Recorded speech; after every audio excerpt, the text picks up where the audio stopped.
Well, everybody, today it is the feast of the conversion of St. Paul. And so it causes all of us, hopefully, to think about what does conversion mean in our life. But first, let's look at St. Paul, who was known by his name Saul, which was his Jewish name. And he was a rigorous young Pharisee.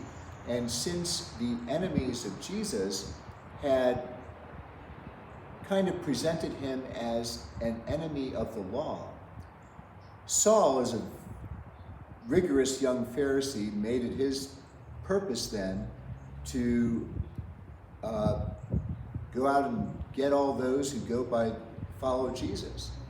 And so he got a commission from the high priest to go to Damascus to arrest all Jews who confess the name of Jesus Christ and bring them bound to Jerusalem.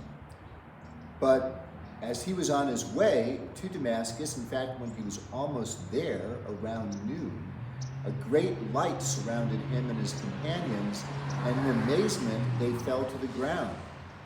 And they all saw this light, but Saul heard a voice, and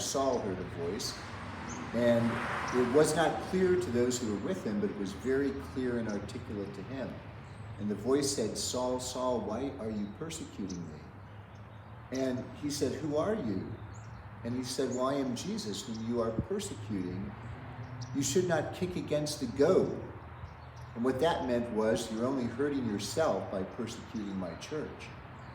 And so Saul said, "What would you have me do?" And Jesus told him to continue on his road to Damascus, and there he would be told what to do. And so when Saul stood up, even though his eyes were open, he realized he could see nothing. And so he had to be led like a child into Damascus, where he was brought to the home of a Jew named Judas, not the same Judas that betrayed Jesus, obviously. And there he stayed there for 3 days, blind and eating no food or drink. So if you want to know the rest of the story, you can find it in the 9th chapter of the Acts of the Apostles. But jumping ahead, of course, Saul later became known by the name of Paul, which was his Latin name, his Roman name, because Saul was a Jew who was a Roman citizen, which is another story. So when he began to preach to the Gentiles, he dusted off his Latin name, Paul, as a better way of relating to them. So St. Paul would later write in his letter to the Galatians, "I have been crucified with Christ, and the life I now live is not my own, but I live the life of Christ who lives in me." And really, that's what conversion is all about for all of us. Through baptism, the sacrament of conversion, we are called to become Christ. We become part of his body.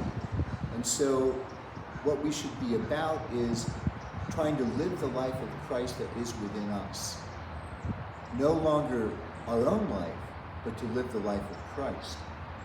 Thomas Merton, who was a great Catholic writer of the 20th century, Trappist monk, wrote about spiritualizing our senses. That is, to take all of our bodily senses and to perceive things through Christ, to have the mind of Christ, to try to perceive the things and the people in our environment through the eyes and the ears of Christ. That's spiritualizing our senses. And so we endeavor to have the mind of Christ as those who are converted to him.